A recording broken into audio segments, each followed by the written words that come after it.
ನಮಸ್ಕಾರ ವೀಕ್ಷಕರೇ. ಈ ದಿನ ಮತ್ತೊಂದು ಕೀರ್ತನೆಯನ್ನ ವಾಚನ ಮಾಡ್ತಾ ಇದ್ದೀನಿ. ಈ ಕೀರ್ತನೆಯನ್ನ ಪುರಂದರ ದಾಸರು ರಚಿಸಿದ ಕೀರ್ತನೆ. ತುಂಬಾ ಸರಳವಾದಂತಹ ಕೀರ್ತನೆಯಾದ್ರೂ ಕೂಡ ವಿಶೇಷವಾದಂತಹ ಅರ್ಥವನ್ನ ಒಳಗೊಂಡಿರ್ತಕ್ಕಂಥದ್ದನ್ನ ಕಾಣ್ತೀವಿ. ಈ ಕೀರ್ತನೆಯ ಶೀರ್ಷಿಕೆ ಮಾನವ ಜನ್ಮ ದೊಡ್ಡದು. ಮಾನವ ಜನ್ಮ ದೊಡ್ಡದು, ಹಾನಿ ಮಾಡಿಕೊಳ್ಳಬೇಡಿ ಹುಚ್ಚಪ್ಪಗಳಿರ. ಮಾನವ ಜನ್ಮ ದೊಡ್ಡದು, ಹಾನಿ ಮಾಡಿಕೊಳ್ಳಬೇಡಿ ಹುಚ್ಚಪ್ಪಗಳಿರ. ಕಣ್ಣು ಕೈ ಕಾಲ್ ಕಿವಿ, ಕಣ್ಣು ಕೈ ಕಾಲ್ ಕಿವಿ ನಾಲಿಗೆ ಇರಲಿಕ್ಕೆ ಮಣ್ಣು ಮುಕ್ಕಿ ಮರುಳಾಗುವರೆ. ಮಣ್ಣು ಮುಕ್ಕಿ ಮರುಳಾಗುವರೆ. ಹೆಣ್ಣು ಮಣ್ಣಿಗಾಗಿ ಹರಿಯ ನಾಮಾಮೃತವ ಉಣ್ಣದೆ ಉಪವಾಸ ಇರುವರೆ ಕೊಡಿ. ಹೆಣ್ಣು ಮಣ್ಣಿಗಾಗಿ ಹರಿಯ ನಾಮಾಮೃತವ ಉಣ್ಣದೆ ಉಪವಾಸ ಇರುವರೆ ಕೊಡಿ. ಕಾಲನ ದೂತರ ಕಾಲ್ ಪಿಡಿದೆಳೆವಾಗ, ಕಾಲನ ದೂತರ ಕಾಲ್ ಪಿಡಿದೆಳೆವಾಗ, ತಾಳು ತಾಳೆಂದರೆ ತಾಳುವರೆ. ತಾಳು ತಾಳೆಂದರೆ ತಾಳುವರೆ. ದಾಳಿ ಬಾರದ ಮುನ್ನ, ದಾಳಿ ಬಾರದ ಮುನ್ನ ಧರ್ಮವ ಗಳಿಸಿರೋ. ಸುಳ್ಳಿನ ಸಂಸಾರ ಸುಳಿಗೆ ಸಿಕ್ಕಿಕೊಳ್ಳಬೇಡಿ. ಸುಳ್ಳಿನ ಸಂಸಾರ ಸುಳಿಗೆ ಸಿಕ್ಕಿಕೊಳ್ಳಬೇಡಿ. ಏನು ಕಾರಣ ಯದುಪತಿಯನ್ನು ಮರೆತಿರುವಿರಿ? ಏನು ಕಾರಣ ಯದುಪತಿಯನ್ನು ಮರೆತಿರಿ? ಧನ ಧಾನ್ಯ ಸತಿ ಸುತರು ಕಾಯುವರೆ. ಧನ ಧಾನ್ಯ ಸತಿ ಸುತರು ಕಾಯುವರೆ. ಇನ್ನಾದರೂ ಏಕೋಭಾವದಿ ಭಜಿಸಿರೋ. ಇನ್ನಾದರೂ ಏಕೋಭಾವದಿ ಭಜಿಸಿರೋ. ಚೆನ್ನ ಶ್ರೀ ಪುರಂದರ ವಿಠಲರಾಯನ. ಚೆನ್ನ ಶ್ರೀ ಪುರಂದರ ವಿಠಲರಾಯನ. ಎಷ್ಟೊಂದು ವಿಶೇಷವಾದಂತ ವಿಚಾರಗಳು ಈ ಕೀರ್ತನೆಯಲ್ಲಿ ಅಡಗಿವೆ.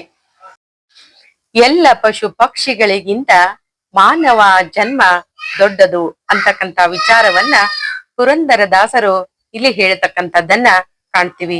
ಎಷ್ಟೋ ಪುಣ್ಯವನ್ನ ಮಾಡಿದಾಗ ಈ ಮಾನವ ಜನ್ಮ ದೊರೆಯುತ್ತದೆ ಅನ್ನುವುದನ್ನ ಹೇಳ್ತಾ, ಜೊತೆಗೆ ಎಲ್ಲ ಪ್ರಾಣಿ ಪಕ್ಷಿಗಳಿಗಿಂತ ವಿಶೇಷವಾದಂತ ಜನ್ಮ ಈ ಮಾನವ ಜನ್ಮ ಅಂತಕ್ಕಂಥದ್ದನ್ನ ಹೇಳ್ತಕ್ಕಂಥದ್ದು.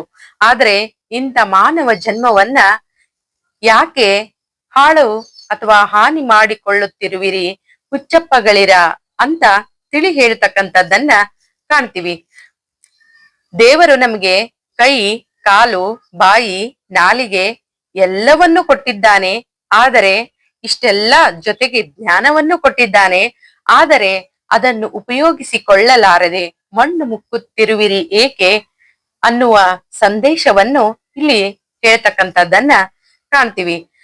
ಹೆಣ್ಣು ಮಣ್ಣು ಹೊನ್ನಿಗಾಗಿ ಹರಿಯ ನಾಮಾಮೃತವನ್ನು ಉಣ್ಣದೆ ಜೀವನವನ್ನ ವ್ಯರ್ಥ ಮಾಡ್ಕೊಳ್ತಾ ಇದ್ದೀರಿ.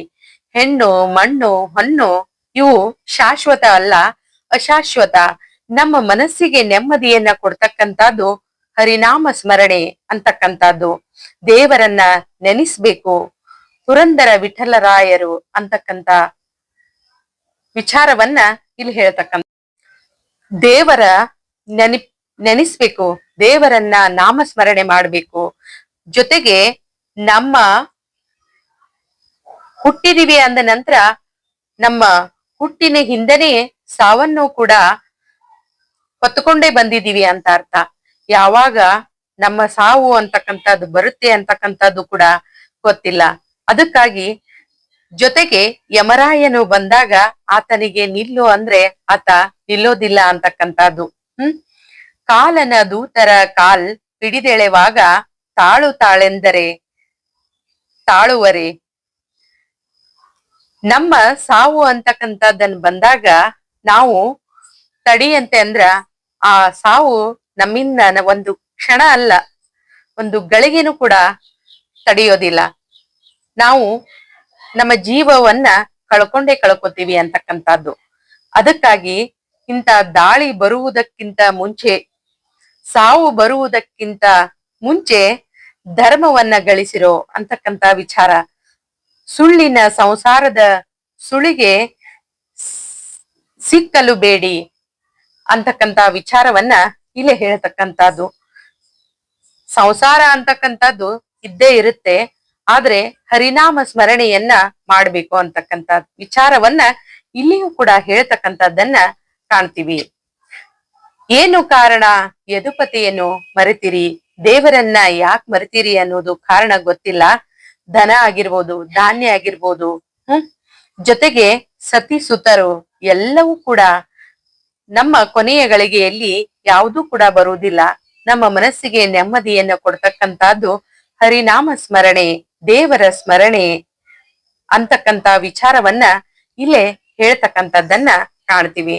ಒಟ್ಟಾರೆಯಾಗಿ ನೋಡ್ತಾ ಹೋದ ಹಾಗೆ ಮಾನವ ಜನ್ಮ ದೊಡ್ದು.